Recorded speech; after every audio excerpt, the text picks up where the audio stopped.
ITQ. Y nada, voy a hablaros de soluciones para el cambio climático, captura de CO2. Voy a centrarme en un tipo de captura de CO2 en esta charla, pero vamos a ver un poco un ámbito general de toda la tecnología en cuanto a este tipo de capturas. Nada, básicamente empezaremos hablando al principio sobre la problemática del CO2, para saber realmente cuál es el problema, pero muy brevemente, pues, tiene que ver con el cambio climático. Luego pasaremos a ver dónde se produce el dióxido de carbono.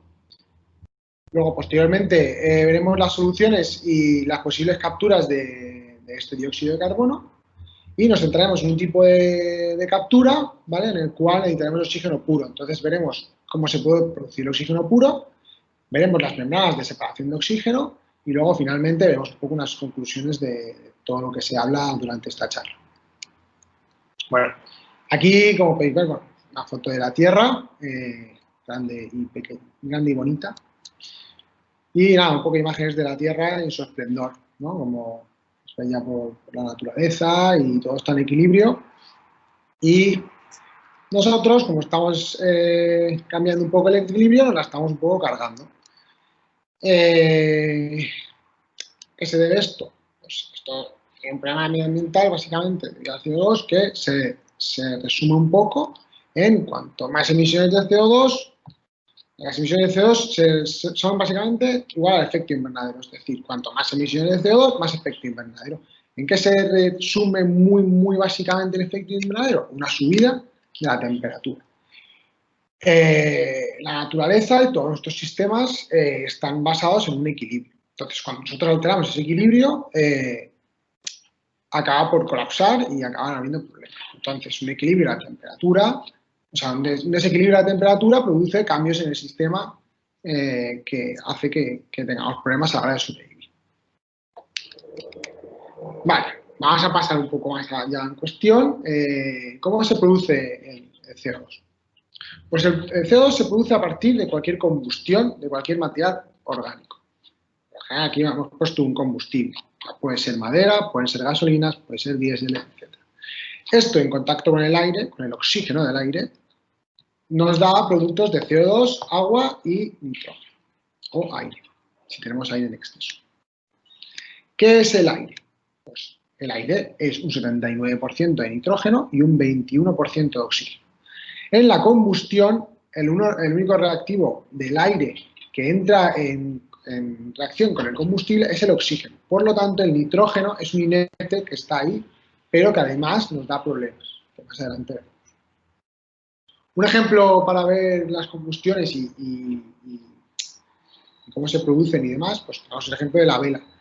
Cuando tienes una vela, estás con el aire, la enciendes, una pequeña chispa, y tenemos una combustión, entonces tenemos la llamita. Cuando nosotros cerramos con un bote, clausuramos, no dejamos que haya más aire, por lo tanto se empieza a consumir el oxígeno que hay dentro de ese recipiente, y cuando todo el oxígeno se consume, la reacción para y dejamos de tener la combustión, que es la parte de la vela apagada. Vale, ahora vamos a ver dónde se produce el CO2 en nuestro día a día. Uno de los principales sectores más contaminantes de CO2 es la automoción, de coches, aviones, motos, etcétera. Producen mucho CO2. Como tienen por lo general, la mayoría, tienen un motor de combustión interna, por lo tanto, tienen un motor de combustión, por lo tanto, producen CO2. Este tipo de CO2 que se produce por el sector automovilístico es muy complicado de tratar, puesto que se produce en diversos sitios en manera muy extendida. Entonces, no tienes un CO2 en un sitio concentrado, sino que lo tienes distribuido por un amplio terreno, entonces es muy complicado capturar este tipo de CO2. Otro de los grandes productores de CO2 es la industria en general, para conseguir energía, lo que se hace para conseguir calor es quemar, básicamente. Entonces, estas sí que producen bastante CO2, pero el beneficio de este tipo de producción de CO2 es que se produce en sitios muy localizados, y aquí sí, en este tipo de industrias, es en el donde se puede trabajar la captura de CO2 de una manera mucho más eficiente que en el sector automovilístico. Otro tipo, aunque indirectamente, de producción de gases de efecto invernadero son las ganaderías. La ganadería intensiva, sobre todo, que suele estar más localizada, tiene unas producciones ya no de CO2, sino de metano, pero que si ese metano se aprovecha para producir calor o lo que sea, se acaba quemando en CO2, y si no, se tira a la atmósfera como metano, también produce problemas de efecto invernadero. Entonces, este tipo de sectores también tienen una problemática de emisiones. Entonces, aquí también, si son ganaderías intensivas, sí que se podría llegar a controlar un poco la captura de este CO2 y el aprovechamiento del metano que se produce. Y una de las olvidadas es la producción de energía. La producción de energía eléctrica, muchas de ellas se hacen por calderas y eso no deja de ser un consumo de, o sea, una combustión de carburante para generar vapor y a la par pasar por turbinas y producir energía eléctrica. Todo, para producir este calor y para generar este cambio de fase del agua, se hacen combustiones. Por lo tanto, producimos también CO2 y, al igual que la industria, son zonas muy centralizadas, por lo tanto, se podría llegar a capturar este CO2. Pero bueno, ya está bien de hablar de problemas y vamos a empezar a hablar ya de soluciones. Una de las soluciones las primeras soluciones que hay que hacer para reducir las emisiones de CO2 es no emitirlas. Cuanto más eficientes sean los procesos o menos gastemos, porque sí, menos CO2 emitiremos, por lo tanto, tenemos una disminución de CO2. Otra solución en cuanto a este exceso de emisiones de CO2 es la captura de CO2. La captura de CO2 nos puede servir como para almacenaje y posteriormente no emisión de estos gases contaminantes. Y el último paso, que sería ya el top de todos, sería intentar revalorizar este CO2. Es decir, este CO2 que se captura, intentar revalorizarlo para formar distintos compuestos, ya sean gasolinas, compuestos de interés como etanol, etcétera, que al final no dejan de ser, pues, transformar lo que es un residuo en algo que puedes aprovechar y hacer economías que se denominan economías cíclicas. Vamos a centrarnos en dos tipos de captura de CO2. Vamos a hablar un poco de los dos tipos principales. Donde se producen, un tipo de captura de CO2 se produce en la postcombustión y la otra se produciría en la oxicombustión. Vamos a ver un poco las ventajas de cada uno y luego nos centraremos en uno de ellos. ¿Cómo sería la captura de CO2 en postcombustión? Como su nombre indica, tú tienes una combustión que es aire más combustible, como he explicado antes. Os recuerdo que el aire es 79% de nitrógeno, por lo tanto, esa cantidad de nitrógeno estará después en nuestro gas de salida. Y tenemos pues, CO2, agua más nitrógeno. Vale. Entonces, este CO2 está diluido en el nitrógeno. Por lo tanto, al estar diluido en el nitrógeno, tenemos una mezcla de CO2, agua más nitrógeno. El agua se puede condensar, entonces ese sería fácil de separar, pero seguimos teniendo CO2 y nitrógeno, que esto es muy difícil de separar. Tendríamos que ir a destilaciones criogénicas y demás para poder separar bien el CO2 del nitrógeno de manera eficiente. Aún así, consumiremos muchísima energía para poder separarlo. Otro de los problemas de la postcombustión, no solo se forman estos gases, sino que también aparecen los NOx.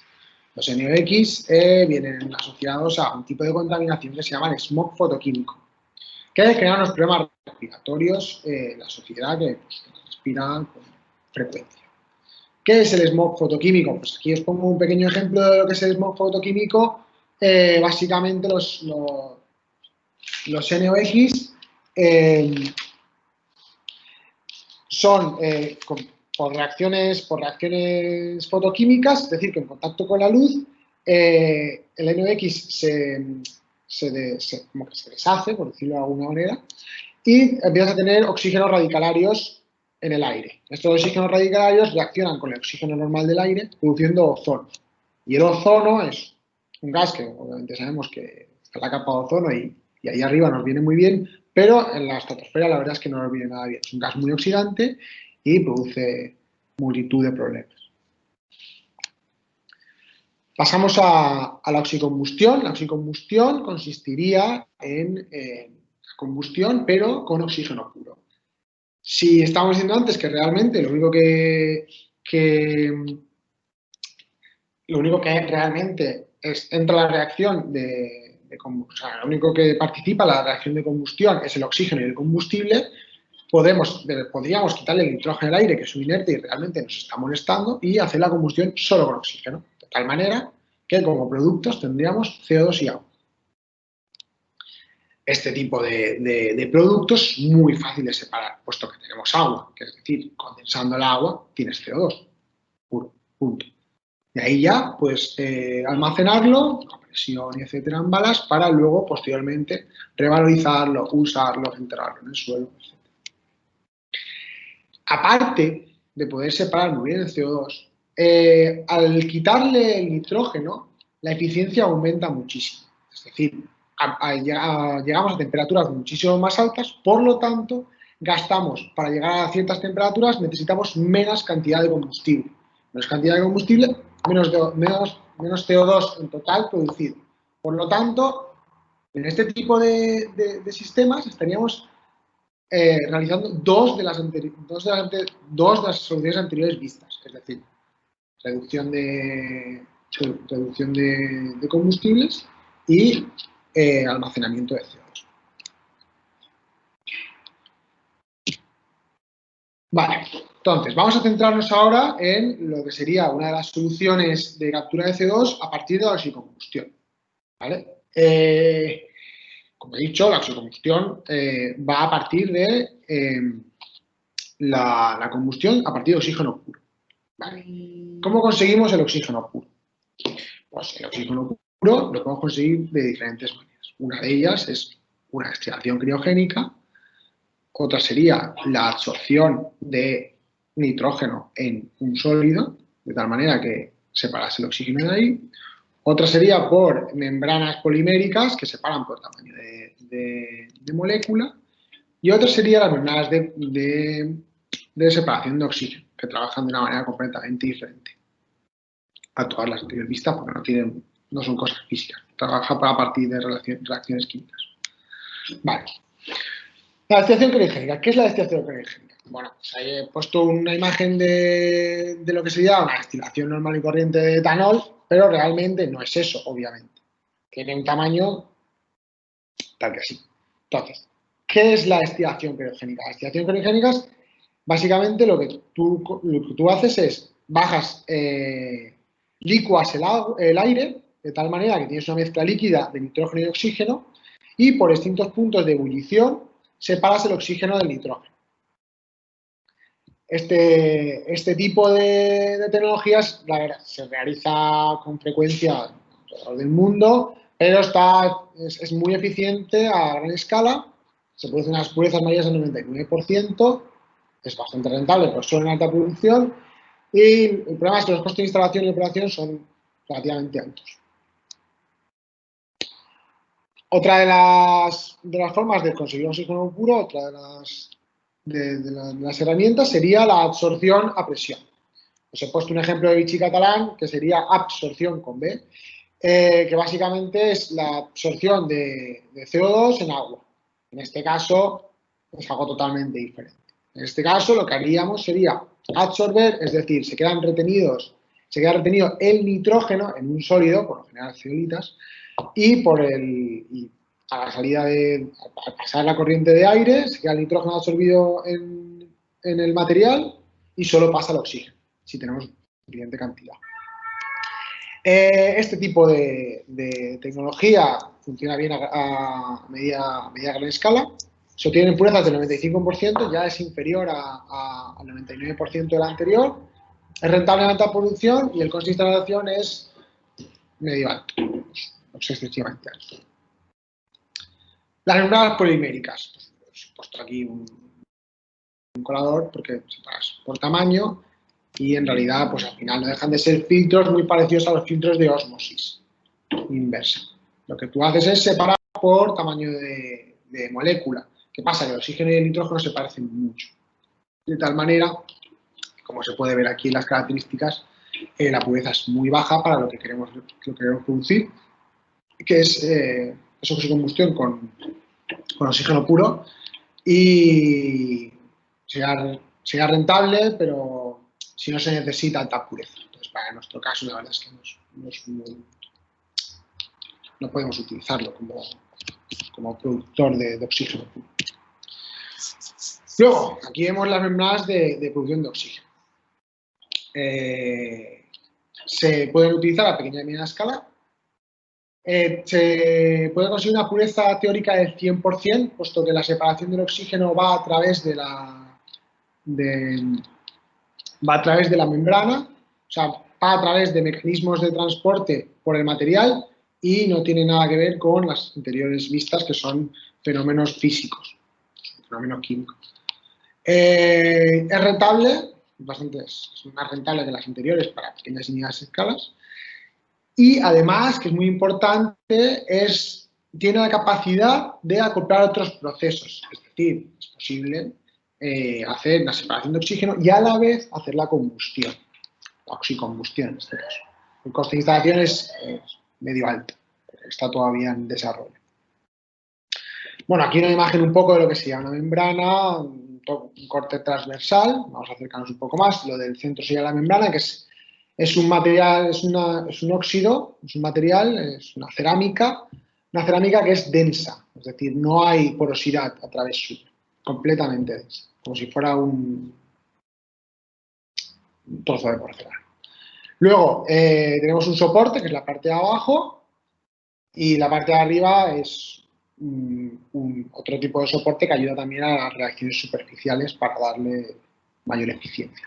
Bueno, entonces, simplemente tú pasarías el aire por un lado de la membrana, el oxígeno iría a través de pasaría a través de la membrana por una diferencia de presión parcial de oxígeno en las diferentes cámaras y tendrías oxígeno puro en una de ellas. Y por la otra tendrías enriquecido.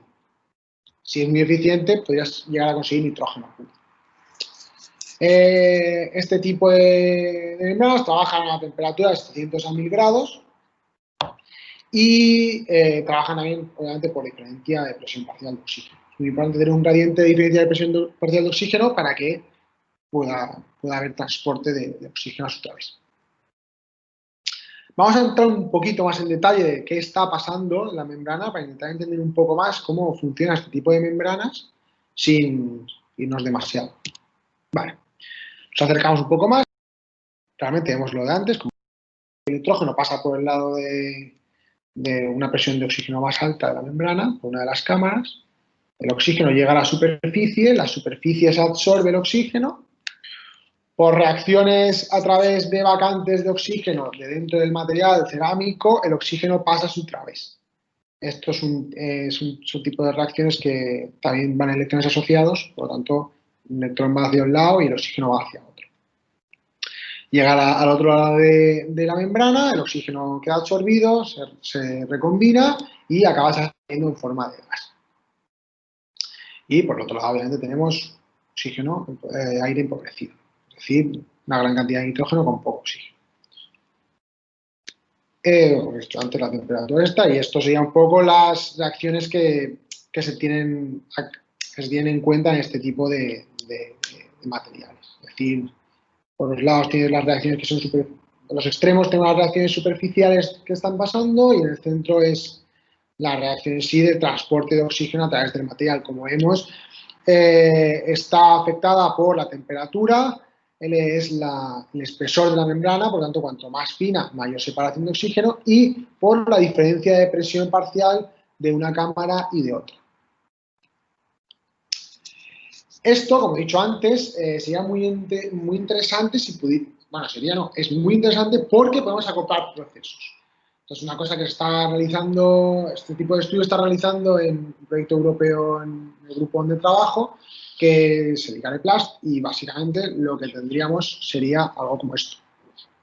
Tenemos una membrana de oxígeno, por un lado pasamos el aire y por el otro, o sea, pasa el oxígeno otra vez y por el otro entra en contacto con hidrocarburos ligeros y que básicamente son combustibles y acaban siendo quemados produciendo CO2 y agua. Ese CO2 y agua luego se separaría, condensando el agua y presurizando el CO2. Y bueno, recapitulando un poco todo, hemos visto dónde se produce el CO2. y la necesidad de capturarlo para no seguir aumentando el efecto invernadero.